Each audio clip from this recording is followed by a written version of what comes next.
La nuit était froide, lourde, presque immobile. Sur la nationale qui traversait l'heure, les phares du fourgon pénitentiaire découpaient l'obscurité comme une lame. À l'intérieur, 2 agents de l'administration pénitentiaire veillaient dans un silence concentré, leurs regards glissant régulièrement vers les vitres blindées, vigilants, habitués à la routine. Dans leur dos, menotté, sanglé, silencieux, se trouvait un homme dont le nom résonnait dans les bureaux de la police judiciaire comme une menace familière. Un nom devenu synonyme de violence, de loyauté brisée, de trafic international. Mohamed Amra. Pour ses proches, un gars débrouillard du Havre. Pour les enquêteurs, un pivot dangereux des réseaux de stupéfiants. Pour la rue, la mouche.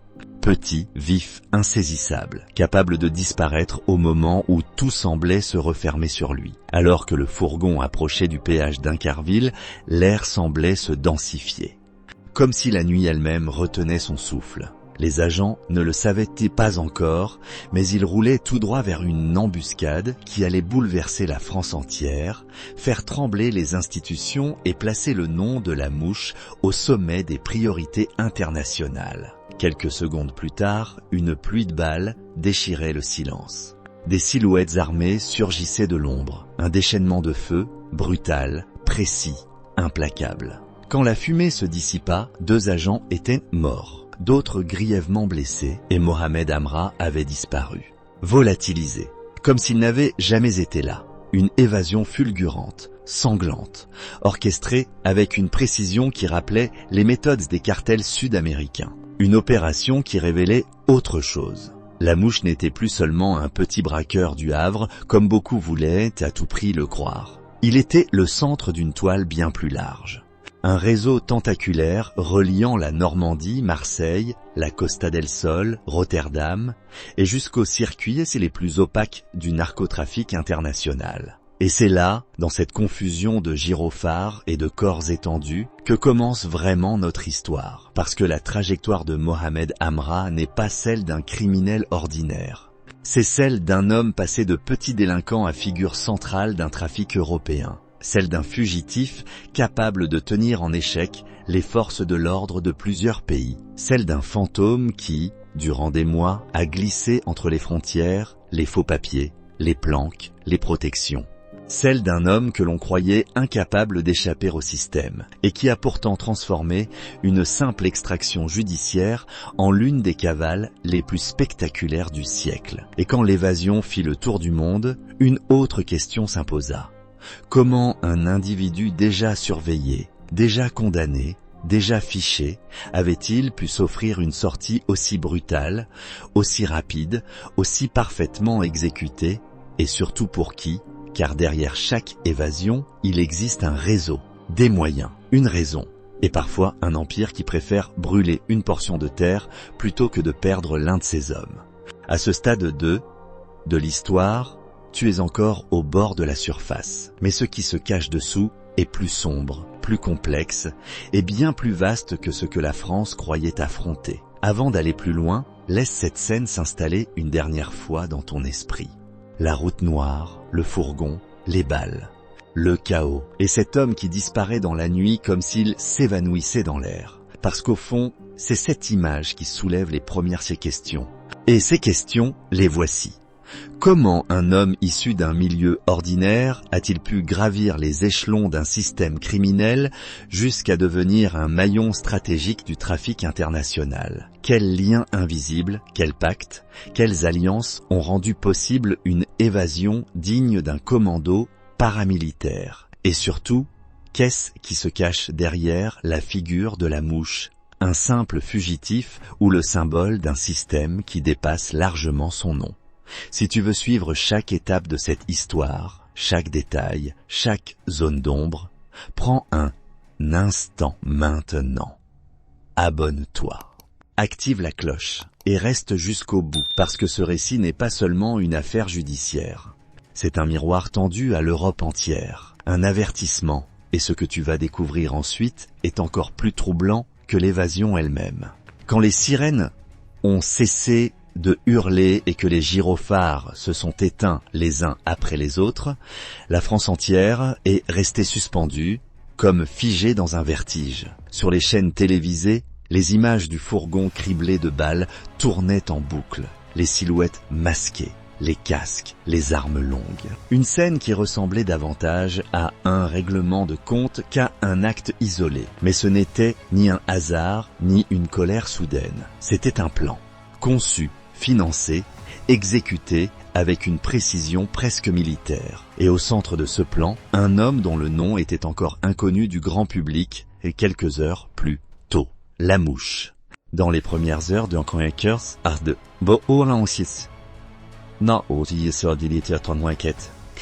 les policiers ont compris une chose essentielle. Cette attaque n'était pas le fruit d'une simple loyauté amicale. Ce n'était pas un groupe de proches désespérés qui tentaient une opération suicide pour sauver leurs compagnons. Non, ce qu'ils avaient sous les yeux, c'était la signature d'une organisation, une entité structurée. Des hommes capables de tirer sans hésitation, de bloquer une route, de neutraliser un fourgon blindé, de tuer des agents formés, puis de disparaître en quelques secondes. Il ne s'agissait pas seulement d'extraire un prisonnier, il s'agissait d'envoyer un message.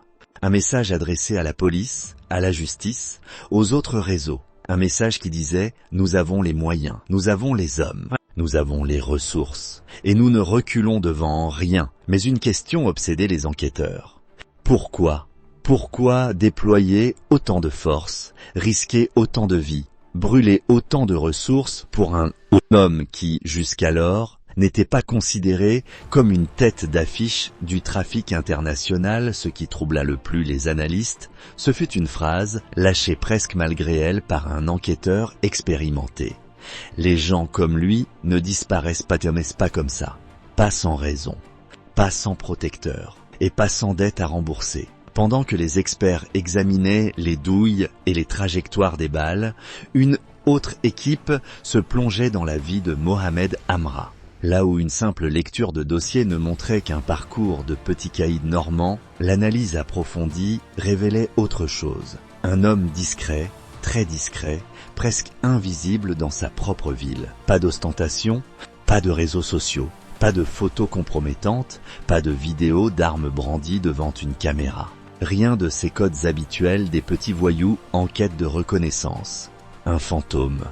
Mais un fantôme qui semblait, au fil du temps, s'être glissé dans des affaires qui dépassaient largement son environnement d'origine.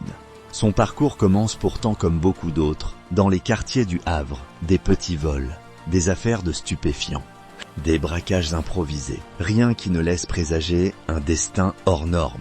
Mais les premiers signaux faibles apparaissent très tôt. Cette manière de disparaître quand il le faut, de ne jamais parler, de ne jamais se vanter, de ne jamais s'exposer. Dans un monde où l'ego est souvent la faiblesse la plus mortelle, la mouche semblait comprendre instinctivement l'importance de l'ombre. Les enquêteurs découvrirent aussi une autre particularité. Mohamed Amra n'appartenait à aucun clan clairement identifié, ni aux réseaux ultra-violents comme certains groupes marseillais, ni aux organisations belgo-marocaines, ni aux bandes implantées en région parisienne. Et pourtant, il se retrouvait régulièrement impliqué, par ricochet, dans des dossiers qui touchaient tous ces milieux.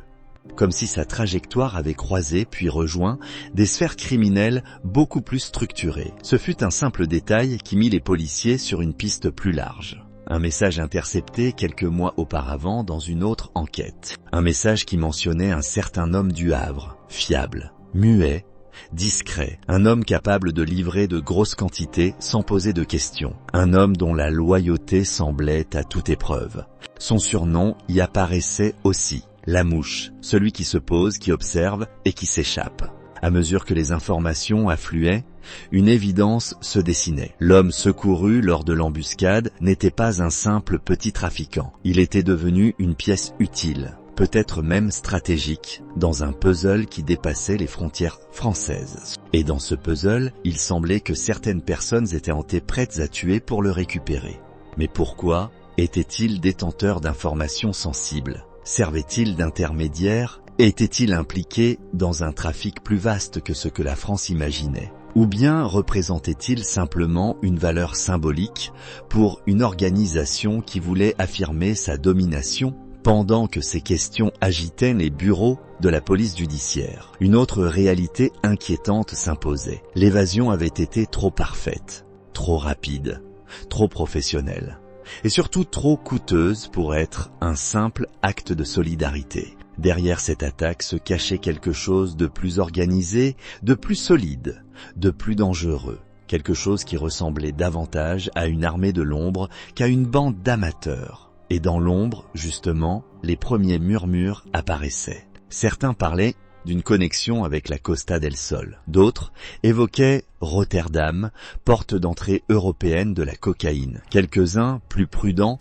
murmuraient l'hypothèse d'un lien avec des figures du narcotrafic nord-africain. Mais à ce stade, tout n'était que fragments, éclats, hypothèses. Ce qui était certain, en revanche, c'est que la France venait de perdre un prisonnier et de gagner une énigme vivante, mobile, invisible. Une énigme qui allait occuper les enquêteurs pendant de longues semaines. Une énigme dont chaque réponse semblait ouvrir une porte vers une nouvelle zone d'ombre. Et derrière ces ombres, quelque chose commençait à se dessiner. Une structure, peut-être même un empire, qui avait jugé essentiel de libérer cet homme. Et si tu veux comprendre pourquoi ce geste était si important, il faut suivre la trace de la mouche au-delà de la France.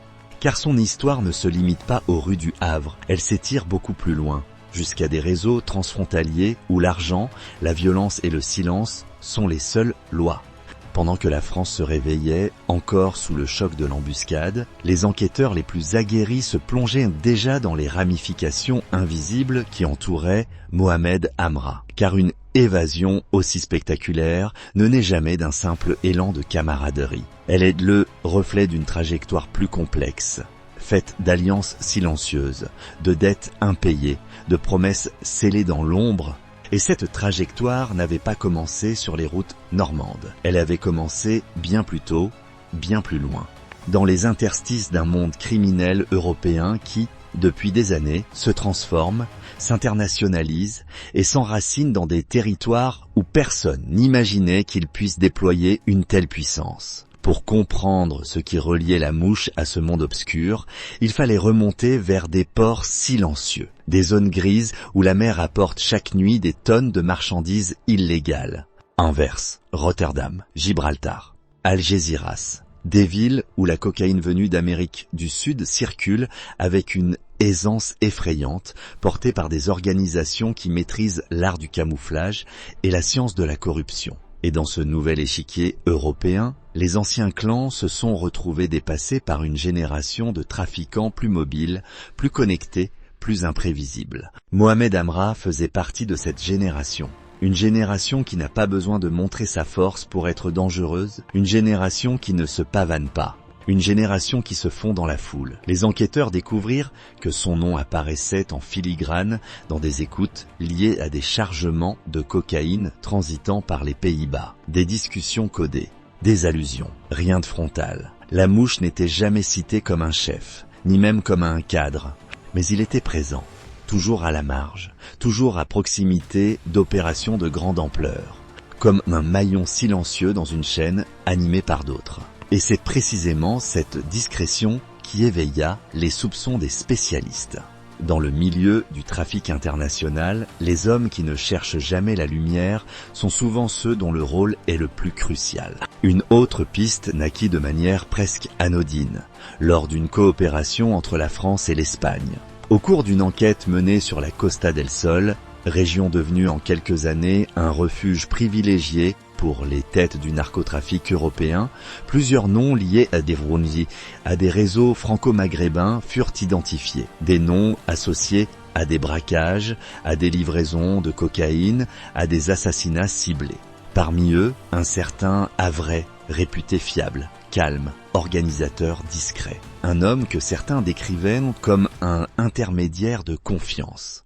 Un homme qui savait se rendre utile sans jamais poser de questions. Un homme surnommé la mouche. Ce fut à partir de cette découverte que les enquêteurs commencèrent à comprendre quelque chose de fondamental. Mohamed Amra n'était pas important pour ce qu'il représentait publiquement. Il était important pour ce qu'il représentait dans l'ombre. Un passeur, un logisticien, un facilitateur, Un homme capable de circuler entre différents milieux criminels sans jamais créer d'hostilité. Un homme que beaucoup respectaient parce qu'il parlait peu et agissait vite. Un homme sans ego.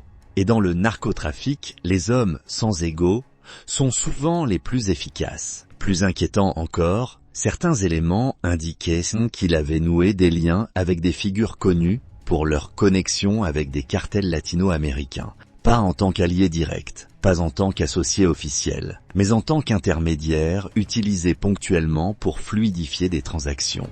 Les dossiers espagnols, belges et néerlandais mentionnaient tous la même chose. Un homme qui ne dirigeait rien, mais qui pouvait débloquer beaucoup, comme une sorte de médiateur illégal, un pont entre différentes structures criminelles qui ne se faisaient pas confiance entre elles. Et c'est précisément ce rôle, discret mais indispensable, qui rendait l'évasion d'Incarville si cohérente. Dans un monde où les cargaisons de cocaïne se comptent en tonnes, où les pertes se chiffrent en millions, où chaque jour représente un risque colossal, les organisations ne peuvent pas se permettre de perdre un homme qui fluidifie leurs affaires. Pour ce genre de structure, un facilitateur vaut parfois plus qu'un chef visible. Parce qu'il ouvre des portes, parce qu'il apaise des tensions, parce qu'il voit sans être vu. Derrière cette fonction se dessinait un autre élément troublant. Mohamed Amra semblait avoir compris très tôt ce que beaucoup mettent une vie entière à découvrir. Le pouvoir n'appartient pas toujours à ceux qui apparaissent en premier dans les dossiers de police. Le pouvoir appartient souvent à ceux qui ne laissent pas de traces, à ceux qui ne revendiquent rien, à ceux qui travaillent dans la pénombre. La mouche incarnait cette philosophie criminelle, une présence constante, mais jamais centrale, une influence diffuse, mais toujours déterminante. Lorsque les policiers ont assemblé toutes ces pièces, un tableau plus précis s'est enfin dessiné. Un tableau qui ne représentait ni un capot flamboyant, ni un caïd local, ni un tueur sanguinaire, mais un homme engagé dans un système mouvant, où la loyauté et la trahison se confondent parfois, où les alliances se forment et se défont avec une rapidité assassine. Un homme qui savait disparaître quand il le fallait, apparaître quand cela devenait nécessaire, et disparaître encore. Un homme qui semblait taillé pour la cavale longue, silencieuse, organisée. Et ce n'était que le début. Car plus on s'enfonçait dans la trajectoire de Mohamed Amra, plus un fait s'imposait avec la force de l'évidence. L'évasion n'était pas le point culminant de son histoire. Elle n'était que l'ouverture d'un chapitre encore plus vaste. Un chapitre où la France, l'Espagne, la Belgique, les Pays-Bas et la Roumanie allaient se retrouver mêlés à une chasse à l'homme qui allait durer des mois.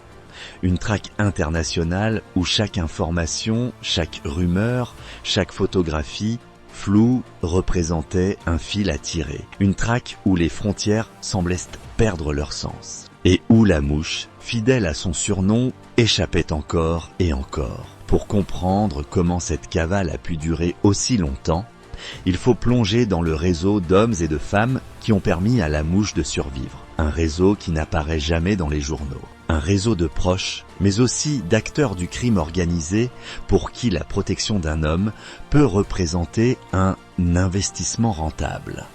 Un réseau qui prouve une chose essentielle. Dans le monde du narcotrafic, l'individu ne disparaît jamais seul. Il disparaît avec l'aide de ceux qui ont intérêt à sa survie. Et cette aide venait de plus loin qu'on ne l'imaginait. Lorsque la cavale de Mohamed Amra débuta réellement, bien loin du vacarme d'Incarville, une évidence apparut très vite aux enquêteurs internationaux. Cet homme ne se déplaçait pas seul, il n'improvisait rien, il ne courait pas au hasard d'une planque à l'autre comme un fuyard acculé. Chaque déplacement semblait calculé, chaque silence semblait réfléchi, chaque disparition semblait anticipée. Et derrière chacune de ces étapes se dessinait une architecture souterraine, un réseau de soutien, de refuge, de protection.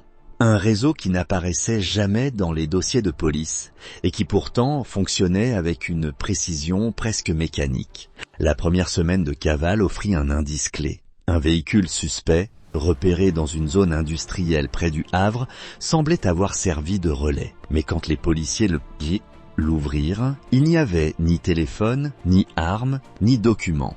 Uniquement des traces effacées, des empreintes partielles, un parfum de passage furtif, rien de concret. Et pourtant, ce vide en disait long.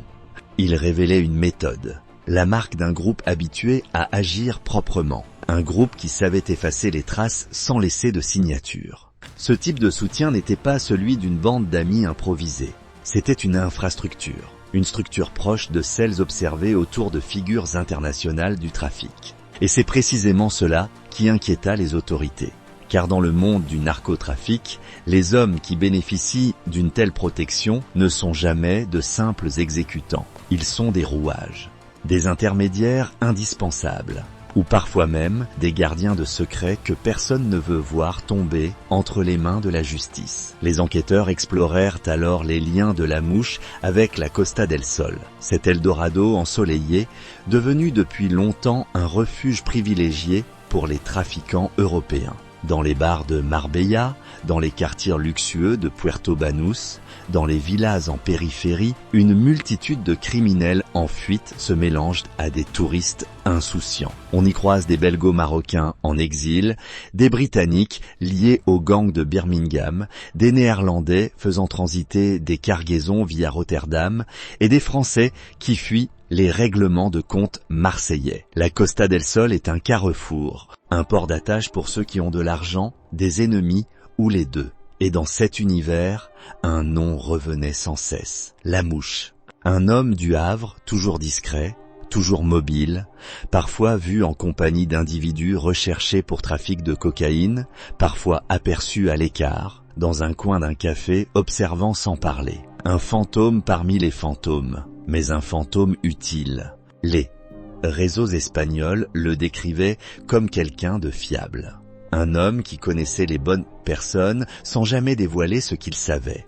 Un homme dont l'absence de vanité était considérée comme un atout précieux. C'est cette réputation qui expliqua l'ampleur du soutien qu'il reçut dès les premières heures de la cavale. Les criminels qui vivent dans l'ombre cherchent rarement des alliés bruyants. Ils préfèrent ceux qui disparaissent, ceux qui se taisent, ceux qui ne trahissent pas. Ce fut également sur la Costa del Sol qu'apparut l'une des pistes les plus troublantes. Un ancien associé d'un groupe spécialisé dans le vol de cargaisons évoqua, lors d'une garde à vue, un certain homme du Havre qui aurait aidé à négocier une dette liée à une livraison ratée. Rien d'officiel, rien d'écrit, juste une parole lâchée dans la fatigue d'un interrogatoire. Mais cette parole orienta l'enquête vers une hypothèse beaucoup plus lourde. Mohamed Amra ne servait pas seulement d'intermédiaire. Il servait parfois de garant, un rôle extrêmement dangereux dans le milieu, car être garant, c'est être responsable. C'est être le pivot entre ceux qui livrent et ceux qui payent. C'est être celui dont la chute peut faire s'effondrer un équilibre fragile. Ce rôle expliquait presque tout. La violence de l'embuscade, la rapidité de l'organisation, l'ampleur des moyens déployés. Un garant représente parfois bien plus qu'un simple logisticien. Il représente une forme de stabilité. Et pour certains groupes, perdre cette stabilité équivaut à perdre une partie de leur pouvoir.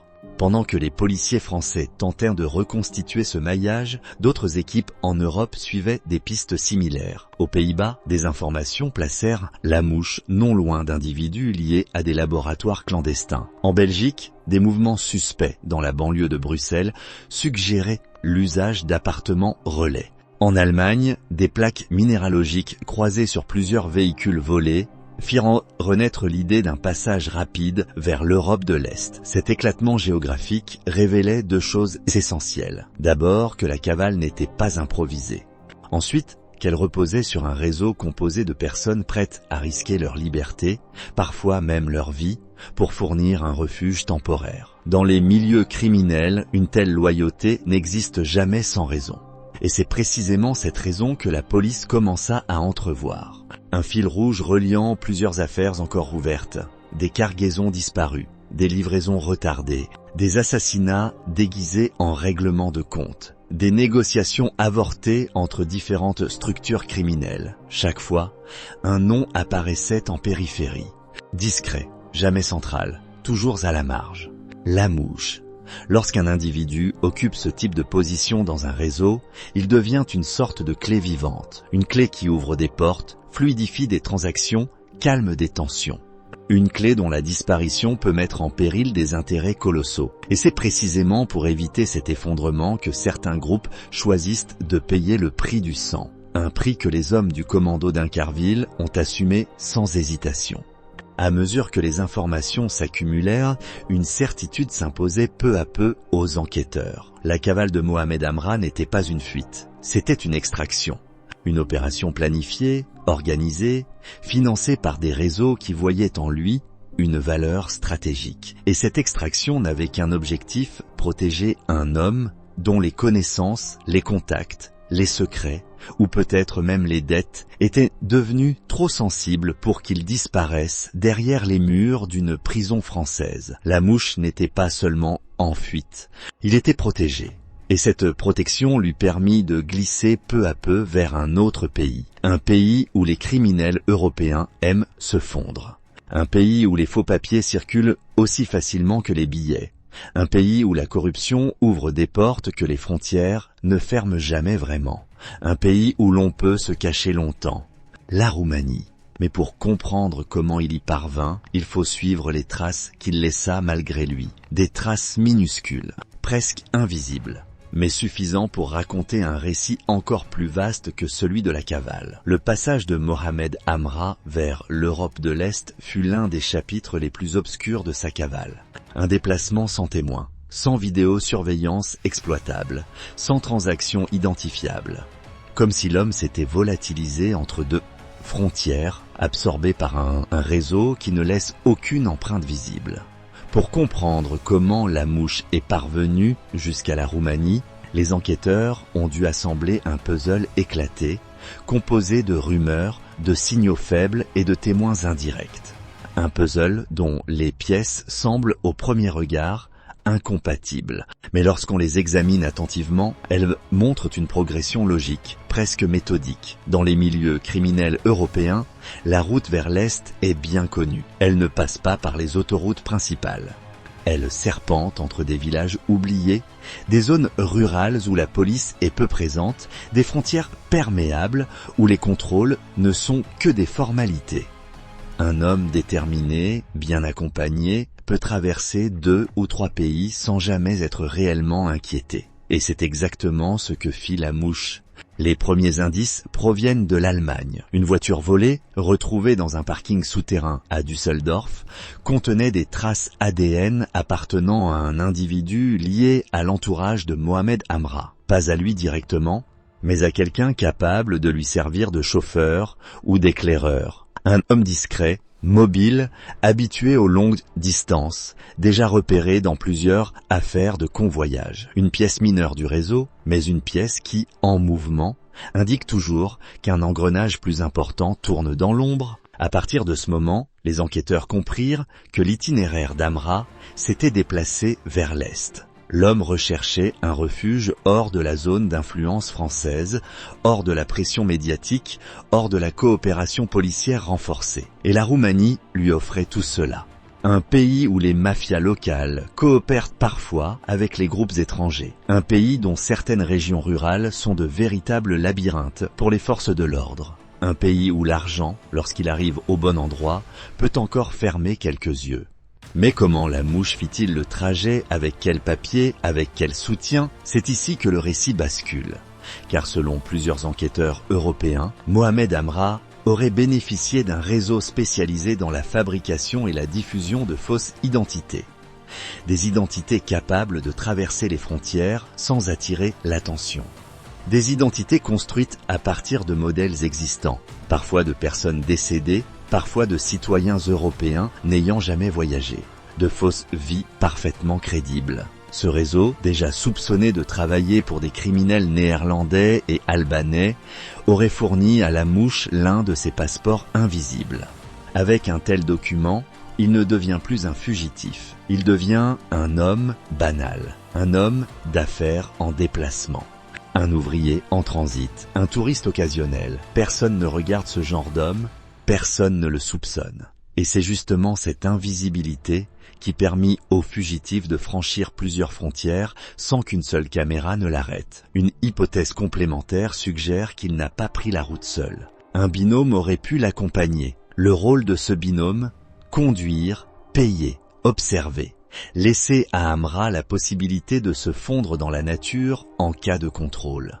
Les trafiquants savent que la meilleure manière de passer une frontière est de rester immobile, assis à l'arrière, la tête baissée.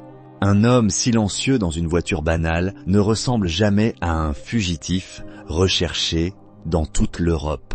Il ressemble à tout le monde. C'est dans cette zone grise, entre l'Allemagne et la Hongrie, que la mouche aurait disparu pendant plusieurs jours.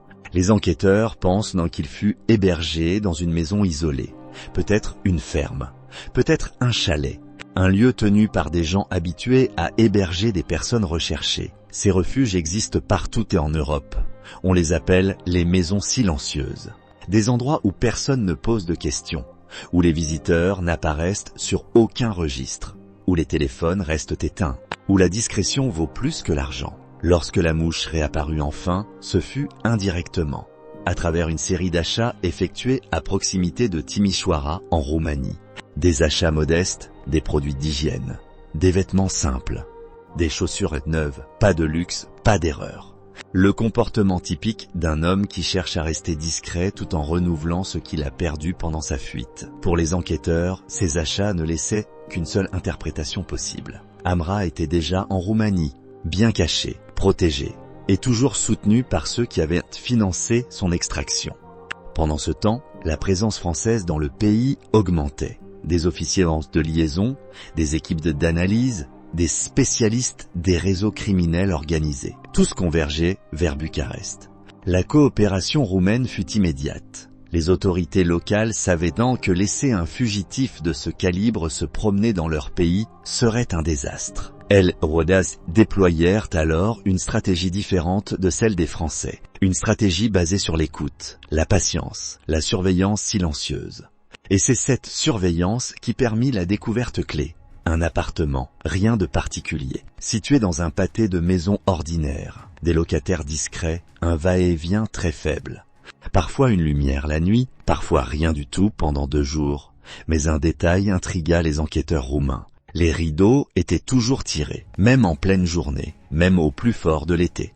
Plusieurs suspects gravitaient autour de ce logement. Des hommes au visage fermé, au comportement prudent, effectuant des déplacements courts, toujours rapides, sans jamais rester trop longtemps dehors, le type de mouvement que l'on observe lorsque quelqu'un protège un individu précieux ou dangereux. En parallèle, des écoutes renforcées commencèrent à révéler des fragments de conversation, des phrases brèves, des mots isolés, assez pour comprendre qu'un étranger était hébergé, pas assez pour prouver qu'il s'agissait de Mohamed Amra. Il fallut un travail de longue haleine pour reconstituer la toile, un travail de police méticuleux, minutieux, un travail qui exigeait d'attendre que les criminels fassent une erreur. Cette erreur finit par se produire au cœur de l'hiver.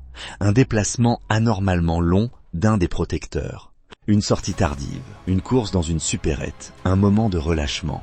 Les policiers roumains comprirent alors que quelque chose se préparait. Peut-être un transfert, peut-être un changement de planque.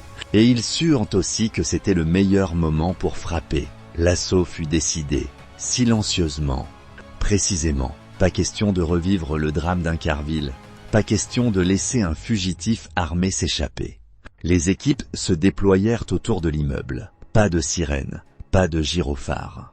Seulement des ombres avançant dans la neige, une porte soufflée, un appartement envahi. Et dans une pièce sombre, sans fenêtre ouverte, un homme immobile, un homme qui ne tenta pas de fuir, un homme qui savait que sa cavale venait de se terminer. Mohamed Amra venait d'être retrouvé, 9 mois après l'embuscade, 9 mois d'enquête, 9 mois de cavale internationale, 9 mois qui changèrent à jamais la manière dont la France envisagea la protection de ses agents. La mouche était recapturée. Mais l'histoire, elle, était loin d'être terminée. Lorsque les autorités françaises apprirent l'arrestation de Mohamed Amra en Roumanie, un mélange complexe d'émotions traversa les équipes impliquées depuis le début de la cavale. Du soulagement, de la colère, et surtout une forme de fatigue accumulée après des mois de pression constante. Mais ce soulagement fut très vite remplacé par un constat bien plus lourd. L'arrestation n'était que le début d'un nouveau chapitre. La mouche y avait été retrouvée, certes, mais le réseau qu'il avait extrait restait, lui, bien vivant, invisible, solide, et parfaitement conscient que la chute d'un seul homme ne signifiait pas la fin de ses activités. Le transfert de Mohamed Amra vers un lieu sécurisé en Roumanie fut entouré d'un niveau de protection rarement observé. Des véhicules banalisés, des équipes masquées, aucun itinéraire communiqué à l'avance. À chaque intersection, des unités prêtes à intervenir. La leçon d'Incarville était gravée dans la mémoire de tous. Plus jamais la France n'accepterait de perdre des agents de cette manière. Plus jamais un convoi ne circulerait aussi exposé. Ce jour-là, la Roumanie mit en œuvre une démonstration de force qui montra à quel point elle avait compris l'importance de cette affaire. Dans le fourgon blindé où il était placé, la mouche restait silencieux. Pas un mot, pas un geste, un homme qui semble calmé par l'inévitabilité de son sort. Pourtant, ceux qui l'avaient côtoyé savaient qu'il ne fallait jamais se fier à son apparente tranquillité. C'était son arme principale, une façon d'observer, une manière de maintenir le contrôle en donnant l'impression de l'abandonner. Une fois arrivé dans un centre de détention roumain à sécurité renforcée, Mohamed Amra fut immédiatement isolé. Pas de contact. Pas de téléphone, pas de visite non autorisée. Les autorités craignaient que son réseau tente une nouvelle extraction. Elles savaient que des groupes criminels ayant déjà tué pour le libérer ne reculeraient devant rien. Cette fois, il n'était plus question d'un transfert standard. Il s'agissait de sécuriser un homme dont la capture avait coûté la vie à 2 agents français, traumatisé un pays entier et mis à nu la porosité des dispositifs classiques. Pendant ce temps, en France, les analystes réexaminaient tout, les conversations, les surveillances, les témoignages, les liens entre les différentes planques. Chaque détail prenait soudain une nouvelle importance. Car maintenant qu'Amra était entre les mains de la justice, la question la plus cruciale revenait au centre du dossier: qui avait financé sa cavale, qui avait organisé l'embuscade.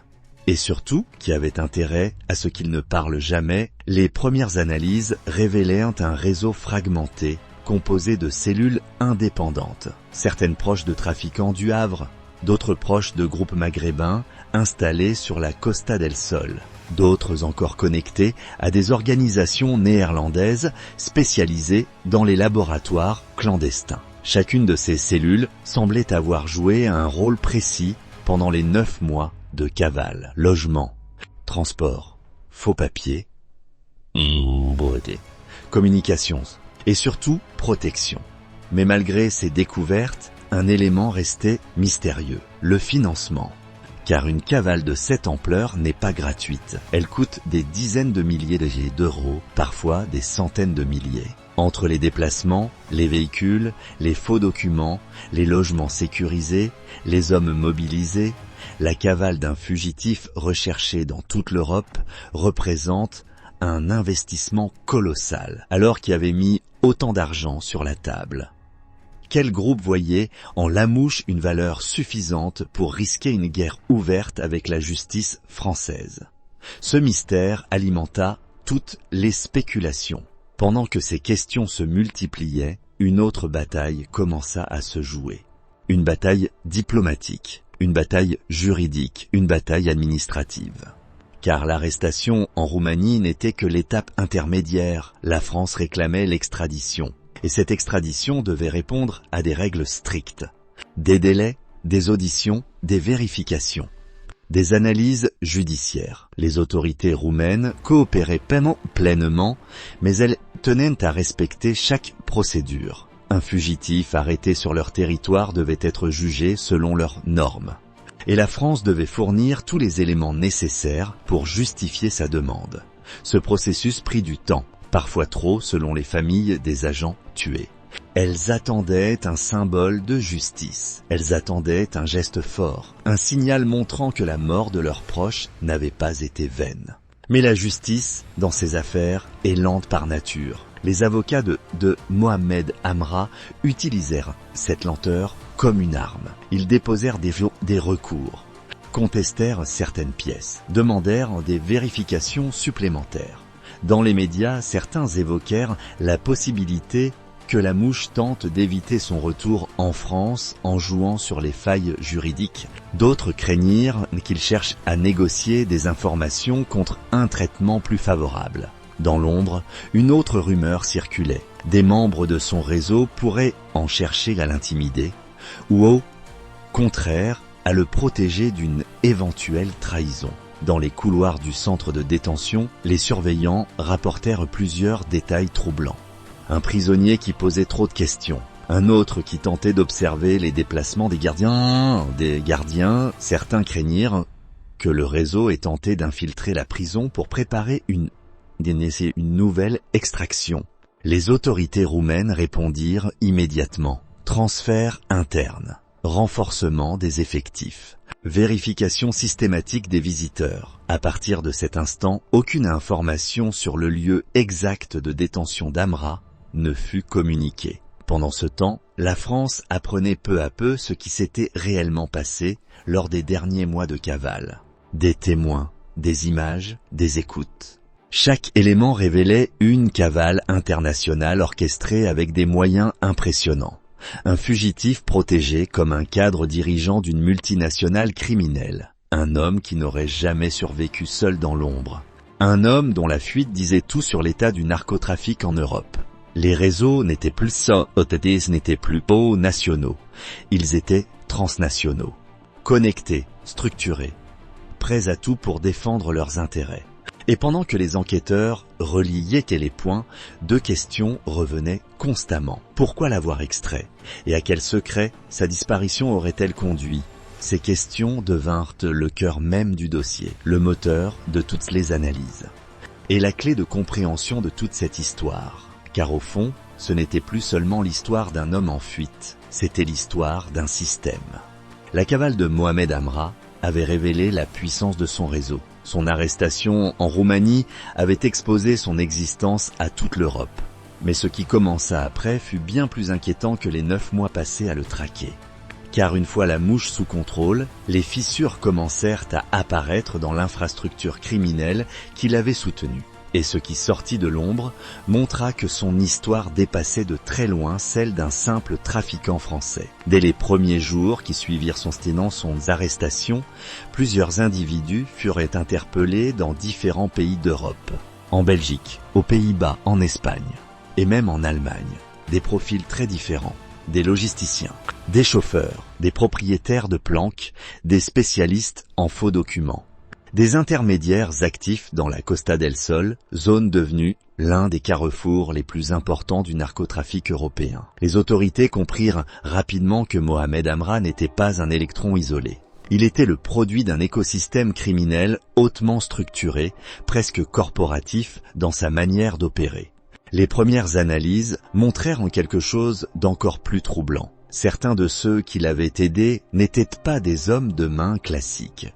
Ils n'appartenaient pas à un clan particulier. Ils semblaient être utilisés comme des sous-traitants du crime moderne, des spécialistes recrutés temporairement pour des missions précises, des compétences louées aux plus offrants. Ce modèle rappelait davantage les structures des cartels sud-américains ou des organisations néerlandaises que les réseaux criminels traditionnels français. Un détail marqua les enquêteurs. Plusieurs membres du réseau utilisaient des méthodes identiques à celles observées dans les organisations de la côte espagnole. Discrétion totale. Communication uniquement via des systèmes chiffrés.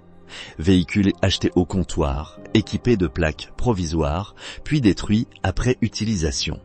Paiement fractionné pour éviter le traçage. Cette sophistication amena certains analystes à considérer que la mouche n'était peut-être qu'une pièce d'un puzzle beaucoup plus vaste. Sous la surface, un nom revenait souvent. Un groupe criminel discret, d'origine maghrébine, présent depuis des années sur la façade méditerranéenne. Les Espagnols les connaissaient, les Néerlandais aussi. Un réseau qui avait ses attaches dans plusieurs villes françaises, mais dont les ramifications s'étendaient jusqu'en Amérique du Sud. Ce groupe aurait pu être impliqué dans la gestion de la cavale de Mohamed Amra. Les enquêteurs ne pouvaient pas le prouver.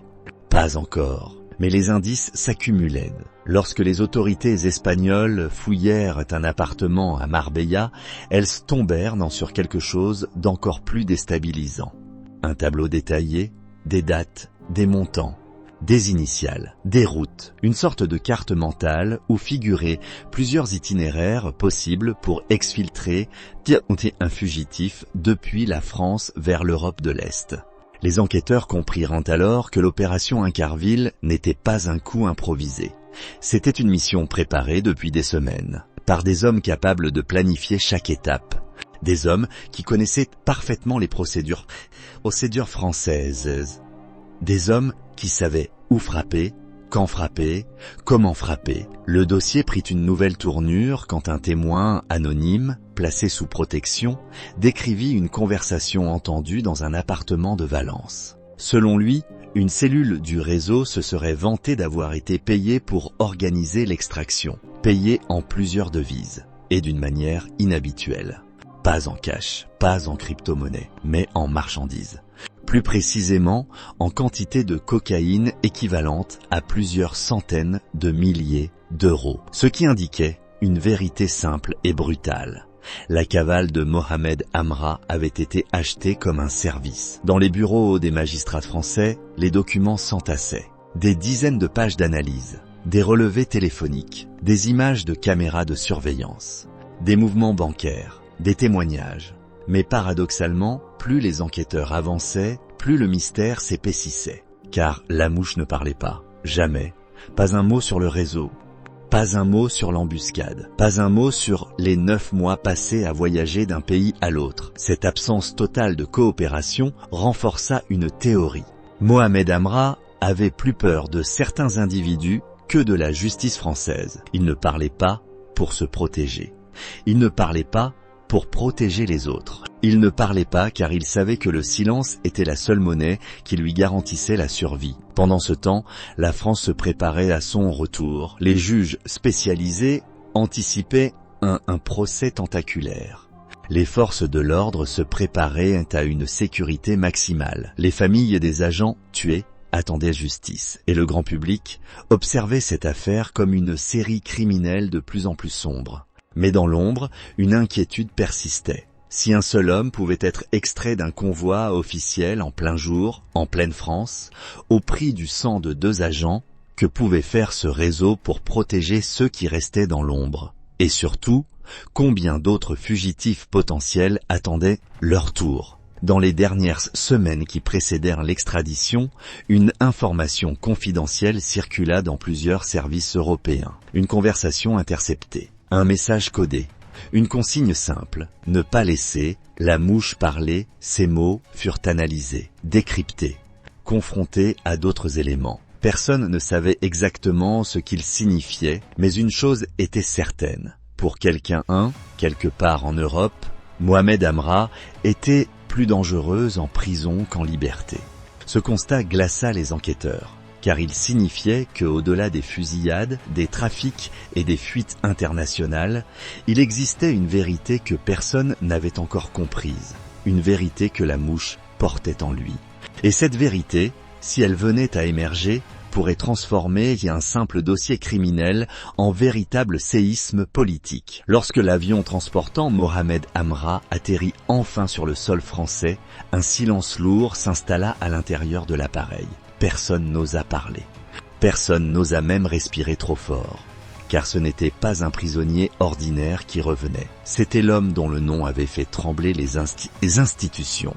L'homme dont la cavale avait coûté la vie à 2 agents, bouleversé une nation entière et mis en lumière une réalité que beaucoup refusaient de voir. Un homme devenu symbole, non pas par ses actes dans le narcotrafic, mais par l'ombre qu'il projetait sur l'Europe entière. À sa descente de l'avion, les dispositifs de sécurité se déployèrent comme si l'on transportait un chef d'État menacé. Des silhouettes armées, des véhicules blindés, des routes coupées, des hélicoptères stationnés à distance. Cette scène ne ressemblait plus à un simple transfert judiciaire. C'était une opération militaire, une démonstration, un message adressé à ceux qui, dans l'ombre, avaient tenté de le protéger et de le cacher. Cette fois, la France reprenait le contrôle. Dans le fourgon blindé qui l'emmenait vers une prison de haute sécurité, Mohamed Amra observa le paysage défiler à travers les vitres traitées. Des champs, des kilomètres d'autoroutes, des silhouettes de bâtiments industriels. Rien de très différent de ce qu'il avait vu pendant sa cavale. Sauf une seule chose. Cette fois, la route ne menait pas vers une nouvelle planque. Elle menait vers une fin. Peut-être lente, peut-être silencieuse, mais une fin malgré tout. Les autorités françaises mirent en place un protocole exceptionnel pour éviter toute tentative de communication. Pas de téléphone, pas d'accès aux autres détenus, pas de courrier non filtré. Il n'était plus seulement un prisonnier, il était un enjeu national. Pendant ce temps, les analyses continuaient, chaque membre de son réseau était étudié, chaque opération retracée, chaque déplacement analysé. Une image plus précise commençait à se dessiner. Mais plus cette image devenait claire, plus elle inquiétait ceux qui la voyaient. Elle montrait un système criminel qui ne connaissait plus les frontières. Un système qui recrutait, formait, finançait et protégeait ses membres avec l'efficacité d'une organisation transnationale. Un système où un homme comme la mouche n'était qu'un maillon parmi d'autres. Ce constat força les enquêteurs à adopter une autre manière de réfléchir. Il ne suffisait plus de traquer les individus. Il fallait désormais comprendre les structures, comprendre les mécanismes, comprendre pourquoi un homme comme Mohamed Amra pouvait devenir, en si peu de temps, l'ennemi public numéro 1 d'un pays entier. Dans les jours qui suivirent son retour, une question devint omniprésente dans les médias. Comment un homme ayant grandi dans une cité ordinaire, connu pour des affaires de stupéfiants, avait-il pu devenir la pièce centrale d'une cavale digne d'un film? La réponse ne tenait pas seulement à sa personnalité. Elle tenait au monde dans lequel il évoluait. Un monde où le narcotrafic est devenu une économie parallèle, une économie capable de corrompre, capable de recruter, capable d'acheter des silences, capable d'organiser des opérations paramilitaires. La société française se retrouva face à un miroir brutal, un miroir qui reflétait non pas un homme, mais une époque où les frontières physiques ne protègent plus, une époque où les réseaux criminels circulent plus vite que les lois, une époque où un fugitif peut disparaître simplement parce qu'il existe des centaines d'endroits, en Europe et ailleurs, où la police n'a pas assez de présence. Le jour où les familles des 2 agents tués lors de l'embuscade purent enfin tourner la page de la cavale, elles assistèrent à un moment lourd de sens. Une cérémonie, quelques discours sobres, des visages fermés, mais aussi un sentiment de vide. Car l'arrestation de Mohamed Amra ne ramenait pas leurs proches, elle ne réparait pas l'injustice, elle ne redonnait pas la vie, elle apportait seulement une forme de fermeture, un point final imparfait, mais nécessaire. Dans le monde judiciaire, le dossier Amra n'est pas considéré comme clos. Il est considéré comme un début, un point d'accès vers d'autres réseaux, vers d'autres figures invisibles, vers d'autres vérités. Les magistrats savent qu'un procès ne suffira pas, que le silence de la mouche restera probablement entier, que les secrets de son réseau continueront de flotter dans l'air comme des ombres sans visage. Mais ils savent aussi que cette histoire, pour la France, représente un tournant. Une leçon, un avertissement, et c'est ici que commence quelque chose d'essentiel. Une réflexion, car au-delà des fusillades, au-delà des réseaux, au-delà des cavales et des embuscades, cette affaire pose une question plus large. Comment une société laisse-t-elle naître des hommes capables de défier l'État? Quelle combinaison de misère, d'absence, de silence et d'opportunités brisées construit un fugitif comme Mohamed Amra? Qu'est-ce qui pousse un jeune, né dans une cité ordinaire, à devenir l'homme le plus recherché d'Europe? Et surtout, comment un pays peut-il répondre à cela sans perdre son humanité? La vérité, c'est que chaque nation engendre ses zones d'ombre, certaines plus visibles, d'autres plus enfouies. Et parfois dans ces zones, grandissent des individus capables d'exploiter chaque faille, chaque oubli, chaque faiblesse du système. La mouche n'est pas qu'un criminel, il est un symptôme, le reflet d'un monde où les frontières entre pauvreté, rébellion, criminalité et pouvoir sont devenues floues. Un monde où un homme peut devenir un mythe pour certains et un cauchemar pour d'autres. C'est là que ton rôle, en tant que spectateur, devient essentiel. Tu peux t'interroger, tu peux analyser, tu peux débattre. car ce documentaire n'est pas seulement l'histoire d'un homme. C'est l'histoire d'une époque, l'histoire d'un système à comprendre pour mieux le combattre. Et maintenant, c'est à toi. Penses-tu que Mohamed Amra est le produit de son environnement? Penses-tu que son réseau aurait existé même sans lui? Penses-tu que la société a un rôle dans la naissance de figures comme la mouche? Dans les commentaires, partage ton point de vue. Ouvre le débat. Cette chaîne existe aussi pour cela. Et si tu veux que l'on explore ensemble d'autres histoires vraies comme celle-ci, alors abonne-toi, active la cloche et laisse un like. Cela nous permet de continuer à produire ces documentaires longs, immersifs et rigoureux. Et surtout, dis-moi dans les commentaires quel criminel, quelle mafia ou quel fugitif tu voudrais voir dans le prochain épisode. Parce que dans l'ombre de chaque ville, un autre nom attend d'être raconté.